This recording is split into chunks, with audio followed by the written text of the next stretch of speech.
Hey folks, welcome to another episode of Draft Talk on Pittsburgh Sports Live. I'm Alan Saunders, that's Nick Farabaugh. Once again, we're talking the 2022 NFL Draft and how it relates to the Pittsburgh Steelers every weekday leading up to the draft, which is now just a little over 2 weeks away here as we're getting into the swing of things, Nick. And really the news cycle has now slowed down, right? We're done with all the pre-draft process. It's just a little trickle of those top 30 visits still to come. The Steelers meeting with Matt Corral this week and Carson Strong, I believe, this week, and Malik Willis next week. But those will be done here.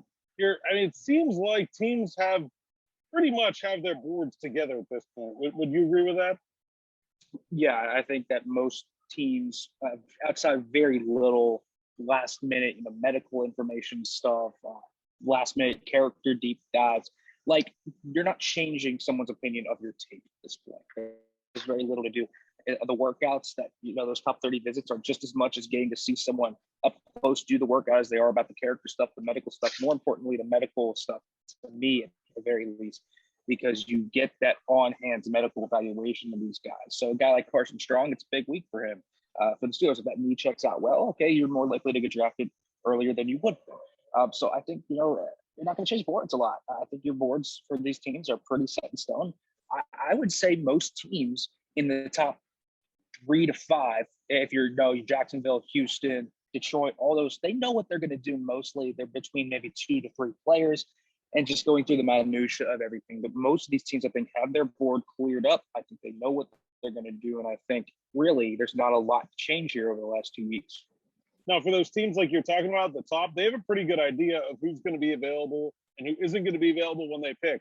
When it comes to the Steelers drafting at number 20, that projection gets a lot more difficult to make, right? I mean, it's really hard to say what 19 other picks are going to be to know who is going to be available when the Steelers pick at number 20. A lot of their pre-draft process has been about scouting quarterbacks. They really made no mistake about that. And I think if one of the top quarterbacks is available at number 20, they probably will take them. But if one is not available at number 20, I think to me the number 1A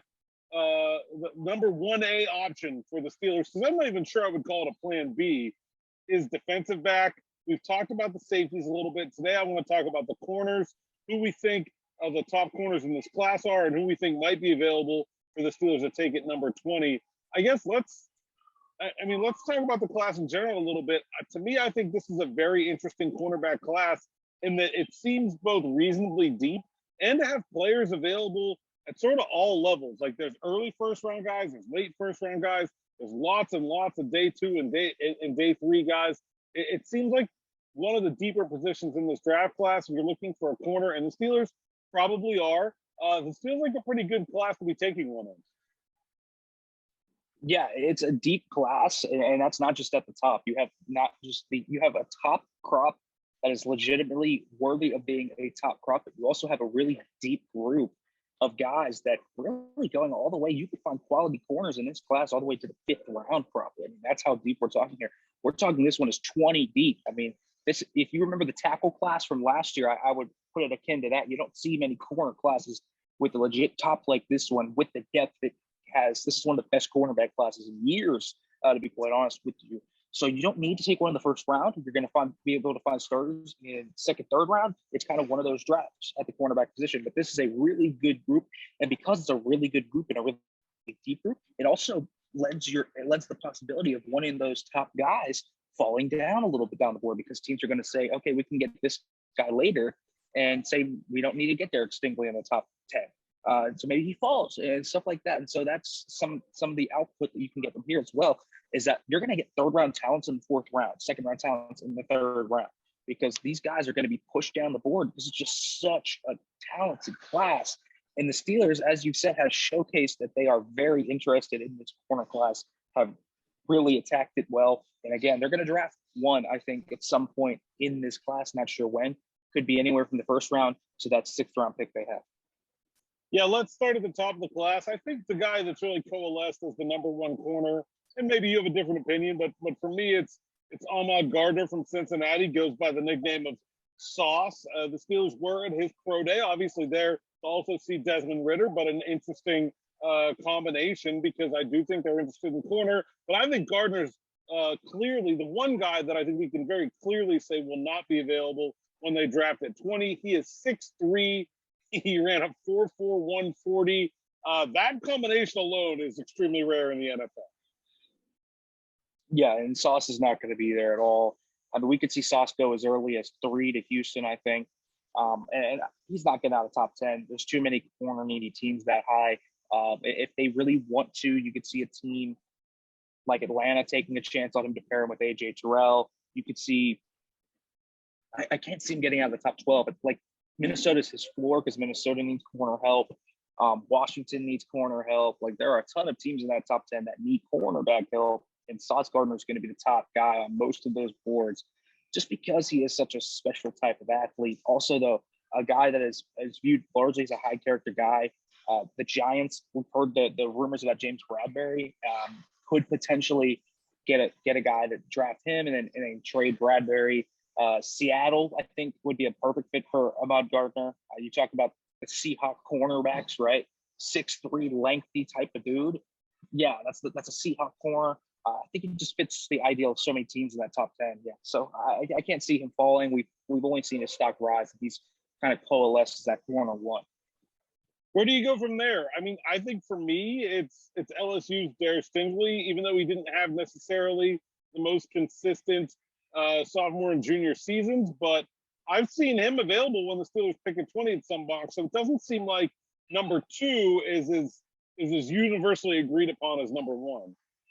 Well, I think Tariq Stingley is the best corner in the draft for me, at least. I think his 2019 tape is corner 1 tape, and I thought his tape this year, I think people are overblowing it. Like they're saying he struggled. I thought he was really good this year. I like what he brings. He's got great length. He's a ball hawk.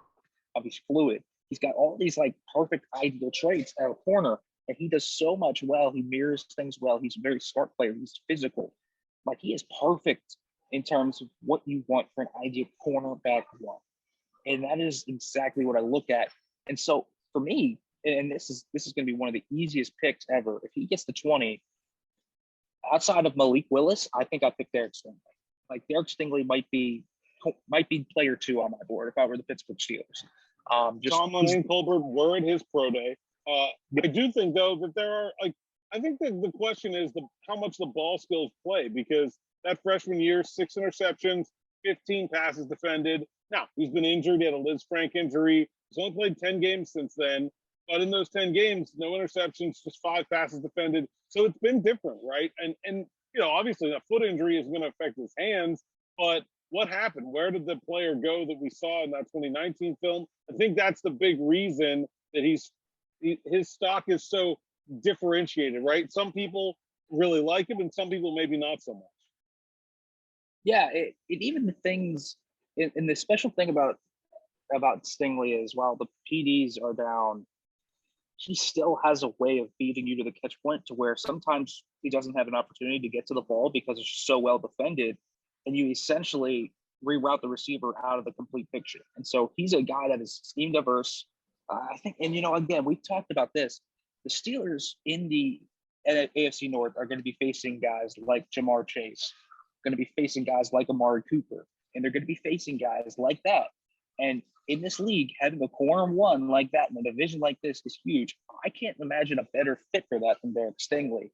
And I think he's the perfect type of guy. He's got those football bloodlines the Steelers love. They love to draft guys that are football lifers. Tariq Stingley is a football lifer, comes from a family that has MFLers in their past. So he knows all about this, the football bloodlines. Like he plays like a Steeler. And if he gets there 20, I don't anticipate he ends up getting to 20 for all the reasons I listed.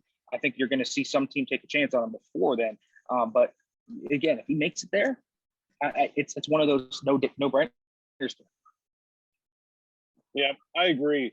From there, I think it gets a little bit more interesting. To me, probably the next guy is Andrew Booth from Clemson. I've seen him pretty consistently available where the Steelers drafted 20. Extremely athletic guy, another good ball skill guy, and a very physical run defender, which is something the Steelers love. They also love guys that played really high-level football. Obviously, you're talking about LSU, talking about Clemson. That's about as high as it gets. I think that's a very Steelers feel player to me.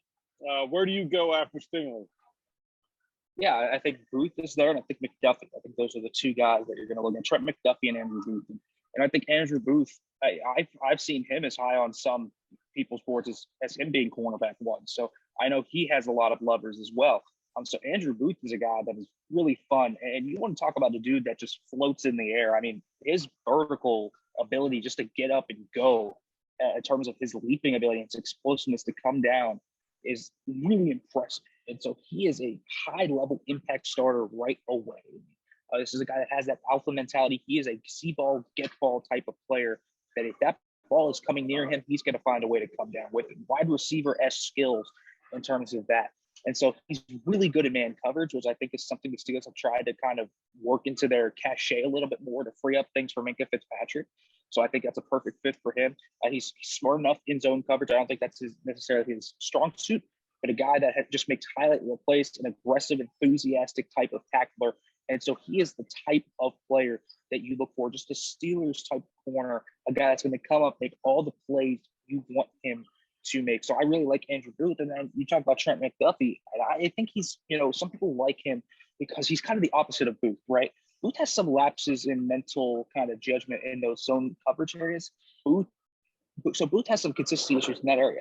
McDuffie does not. McDuffie is a steady player. You know what you're going to get with Trent McDuffie. Very polished. He's able to read inside out. A solid athlete, not a great athlete. So Booth has the higher athletic upside. But what you get in terms of McDuffie is a guy that is really great at working different techniques, a guy that is great in zone coverage, solid in man coverage, doesn't have great speed. I don't think his speed's elite. So that could be an issue. And again, I don't think he necessarily has elite ball skills. I think just his okay ball skills. But you know what you're going to get in him. He's a good tackler, a guy that can work inside or on the outside.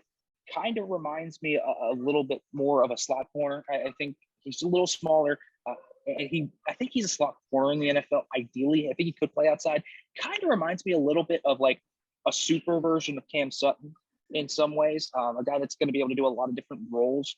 Probably is a little bit more athletic than Sutton is, but is probably better in the slot than he is outside. And that's kind of what I view McDuffie. So I would take Booth out of those two, but I know McDuffie has a lot of fans in the NFL, a lot of fans in the draft guru area as well. Well, I think, McDuffie's interesting to me because it's like, well, I think he could be a really good slot. I think he could also be a really good cover three corner, right? If he's moving backwards, I really like him. Man-to-man physicality, not really his thing. But just pure speed, also not really his thing. So it really depends for the Steelers fit on what they're planning on doing. They're going to play more cover three like they have in the past. I think he could be a really, really good fit for them because you could play him in the cover three on the outside. You can play him on the inside as well. If you want to go to a bigger corner when you go to nickel or dime on the outside, just like they do with Cam Sutton. The thing that really stands out to me about Booth was that Pitt game, talking about live coverage, it felt like Kenny Pickett's first read was just wherever he wasn't that whole game. It was just like, oh, okay, where's Booth? Oh, great, I'm throwing over here. That's a touchdown because I'm staying away from that guy. So I thought that was pretty interesting that he got that level of respect. I mean, Mario Goodrich is a good corner on the other side of him. So it's not like it was one guy and some scrubs, but I thought Pitt really went out of its way to not throw his direction in that game. And if you look at his total, 3 interceptions, that's pretty solid. 5 passes defended, nothing special there. But he didn't get thrown out a lot either this year in that Clemson defense. So I think that's a good either or there. Both of those guys should be available when the Steelers pick it, or could be available when the Steelers pick at 20, and would be good picks, I think, at 20. Good value for the position. There's some other guys I think that are probably more like later first round guys that could be options for the Steelers. Kaiir Elam, Roger McCreary. Anybody else you want to put in that group? Yeah, I think you got to throw Kylo Goran in there as well. The other Washington corner. I think there are those three that are interesting because I think you do have a defined top four, and everyone, sometimes people will like Kaiir a little bit more and throw him with those other guys, and he'll be a top 5. I think between, for me, McCreary and Gordon, I think Kaiir is a little bit better than both of those guys. I really like what Kaiir Elam does, and I love his traits. And that's the thing. You have a guy that is football bloodline heavy. His father played at Notre Dame. His brother was Matt Elam, former Ravens safety. So this guy is live and breathe that type of play. And so he's a very hard hitter. He's an athletic player. He's an interesting player, though, for the Steelers specifically, because the Steelers don't play a lot of press man. And I think that's kind of where his best fit is outside the zone. I think he can play zone, but if you're going to ask him to do like bail off coverage, like I'm not sure that's his strong suit. I don't know if he has the fluidity to turn like that. So I like him a lot. Maybe not as much for the Steelers, though. But I do like this guy a lot. I think he's a good player. Not as great with the ball skills. I think they're fine. I don't think they're great. I don't necessarily think it's a weakness. It's just kind of okay. He's aggressive and competitive, but he's just a really solid player overall. I like him, just not sure about the fit with the Steelers. But McCreary is really interesting because this is a dude that is one of the most athletic players, I think, in the entire corner group. But the big question for him is always going to be that arm length, right? That sub 30 arms. He has 29 5/8-inch arms. And so when you have that small arms and you are playing in a press heavy scheme, where are you going to play? Are you going to play in the slot? He thinks to me, I think he's going to be a slot. Probably. I think he's going to be a slot player, but he's very quick. He's explosive to come downhill. He's great at rerouting guys. A very fluid, very smart player. Can play in any type of scheme. Can do whatever type of coverage. The one thing that always stuck out to me about Roger McCreary is very level player. He didn't have a lot of ups and downs. Consistency was the name of the game with him.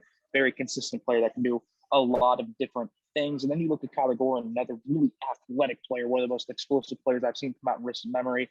Extremely competitive guy and run sport who takes on anyone fearless. He's going to be a great special teamer at the start if he doesn't get on the field to start off. Can play in press, has played off man, has played in zone and looks good in all of them. The issue with him is more so about those ball skills. I love his ball skills. I also kind of think at times he gets a little bit out of control and doesn't necessarily stay with the route. Can get caught napping in the back, look in the backfield. Doesn't have great eyes, disciplined eyes at that. So more of a second round guy. But then there's those three. So I think you have Kyrie at the top of them, and then you have two solid guys with McCreary and Gordon. I think if one of those guys is McCreary and Gordon, who might be that early round 2 guy or mid round 2 guy, if any of those fall to 52, I think that would be a nice pick. Yeah, Gordon ran a pretty pedestrian 4.52 at the combine. It was a little disappointing. I think Elam could move to safety as well. You talked about him not being like a super change of direction guy, but he is big and physical. You put him in straight lines. I really like him. And so I think and his brother played safety, his uncle played safety. So like not some kind of crazy out of the clear blue sky projection there. I think he could fit at safety in the NFL in certain schemes as well. So yeah, I like Elam the best. I think he could go at the end of the first round. I think Gordon and McCreary are probably more likely to be second round picks and probably ahead of where the Steelers pick at 52. Maybe one of them would be there, but I think more than likely all 7 of those guys we talked about off the board by 52. And I actually think 52 is an interesting place. There's a bunch of guys there that they could take, but it's a lot of projections if one of those top guys don't fall. And I really don't know who I could sit here and say is like corner 8 in this draft for me, because like there's a lot of guys I like, but we talked about Mario Goodrich from Clemson, Tariq Woolen from UTSA, converted wide receiver, 6'4". I really is a project, like an Ike Taylor kind of pick. I think second round is too early for him, but he might be going there. Darian Kendrick from Georgia didn't run a great time, but is a really talented player in that range. Where do you go after that top group, and who do you see as fits for the Steelers, specifically day 2 and those 2 picks? Well, this could be really here. You throw in a ton of names. Marcus Jones from Houston's a really fun player, a really good nickel corner who also has kick return experience. The Steelers brought him in for a top 30 visit, which sounds off the alarm bells to me. I think he's a really solid player, though. I mean, one of these smaller guys is only 5'8", but comes down and he plays bigger than his size. He plays a lot. Now, he has a lot of issues with his shoulders because he plays so physical, and he comes down and makes plays, and he's such a great run defender in that regard. One of the fastest guys in this class as well. A guy can just fly. And so you have a guy here that is one of the best all-around corners, I think, in this class. He's going to be a really good nickel corner, and this guy can probably start day 1. So the Steelers are looking for that future nickel corner. You know, with A Cam Mike Sutton Hilton last year for his clone. deal. Yeah, a type of Mike Hilton type of guy in some ways. But then there's also a guy like Cam Taylor-Britt from Nebraska, who I think sticks out in a good way as well. Ran a 4.38 at the combine, jumped 33.5 inches there as well. Pretty solid stuff from him overall. Now, he's a little bit upright and a little bit tight, so he doesn't have great direction change skills, but an impressive straight line athlete, an impressive explosive athlete, a guy that is pretty sturdy in terms of his eyes and being very technically precise. And so he's a guy that clearly studies film. This is more of a guy in a Joe Hayden type of mold where he might not be a super athlete, but a very smart type of player. And a guy that has showcased that straight line athleticism, maybe not the lateral athleticism. So he has good recovery speed to at least recover if he does get behind him. So I do like Cam Taylor-Britt to a degree as well. He's in that discussion. You mentioned Tariq Woolen. I mean, you want to talk about crazy traits. Dude ran a 4.26 and 6'4". I don't know what else you want to call that, but that's freak numbers there. Absurd is what that is. And it's absurd. The issue is the tape's terrible. I mean, he's just so raw. And so he's going to have a learning curve. He's already almost 23 years old. So that's going to be something you kind of work through, but his athletic traits are bet on worthy. I'd probably have him a little lower just because of that. There's another Cincinnati corner in Kobe Bryant, who I think we have to throw in here. The other Cincinnati cornerback, if you will. A guy, though, that isn't a super athlete, but ran a 4.47 at his pro day. Pretty good stuff, 33-inch vertical. Pretty strong player. And I thought that was one of the things that really came out to me is that, you know, when he's on the line playing press man, he was redirecting guys everywhere, hit like a Mack truck, very solid, has good rerouting skills. That Steelers run defense need for their corners really stood out to me, and him and another player, obviously Tomlin and Colbert at the Cincinnati Pro Day. The two Alabama guys, Josh Jobe and Jalen Armour-Davis, I think either of them could be good fits. I don't think that – I wonder now if we're kind of falling off the day two page with those two guys, though. I think Armour-Davis is more higher up than Jobe just because Jobe's consistency issues. And injury, I think, obviously. Yeah, and I think Jalen Armour-Davis is a really solid player. I really do. I like Jalen Armour-Davis a lot. That type of guy that is one of those guys where you look and he played better than I think anyone thought he would. And he really shined this year in a lot of ways. You know, he could be that round 3, round 4 type of player where I think at 84, he can be a fine value pick because he's that type of guy who is still developing, but he's been injured a lot. And he kind of needs to just prove that he has that ability because he suffered a hip injury, suffered a knee injury. I mean, it's been a guy that has had surgery after surgery, it feels like, but he checks all the athletic boxes. He checks all the football IQ boxes. And so he's a really interesting player in that regard. But there's so many guys that could be that corner 8. I mean, we haven't even talked about Damari Mathis from Pitt, who has really risen up boards. I mean, he's now been on that. He could go day 2 now with his absurd numbers. I mean, a 43.5-inch vertical is nothing to slouch at. Sub 4.4 speed. And I'll throw another name in here that I find to be really fun in Joshua Williams from Fayetteville State. I was going there next if you didn't. It was a guy we both really liked at the Senior Bowl and at the Combine. D2 player, 6'3", 195, and ran really well at his pro day with the NC State guys. I think Kevin Colbert was there, presumably mostly for him, right? I mean, more than any. I mean, they're not going to get Ike Ekwonu. Like, I mean, that was one of the bigger draws for him to go to that pro day. So I think it's a Steelers kind of player and a very good fit. He's a really fun player too, really lengthy. And you talked about the Steelers-like player, a tall dude, 6'2", 195. That's that type of frame the Steelers like it. And the Steelers have not have showcased, if they show interest in guys from D2 schools, they like them to a degree. And they are trying to figure out what they want specifically in here. Now, he's a guy that needs to get in the weight training program because those D2 weight training programs are not, Power 5 or Georgia or Bama or whatever. So he'll need to get bulked up a little bit. And that was one of the big things. Play strength probably isn't up to snuff. Looks really lean. And he's very athletic. So he still has to work a little bit on that, the technique part of everything. But the guy is just fun. Really good and press, patient cornerback, a guy that just has that recovery speed, but he also is fluid. So he can flip his hips. And he's got great ball skills. Former wide receiver that clearly plays like it. And so you can see that he's a really fun type of player. And when we spoke to him at the combine too, seemed like a guy that had kind of just been through the ringer and is very coachable and very willing to do whatever it takes. So I really am a fan of Joshua Williams. I think I would personally, I know some people might throw out he's a D2 guy, so maybe he's a D3 pick.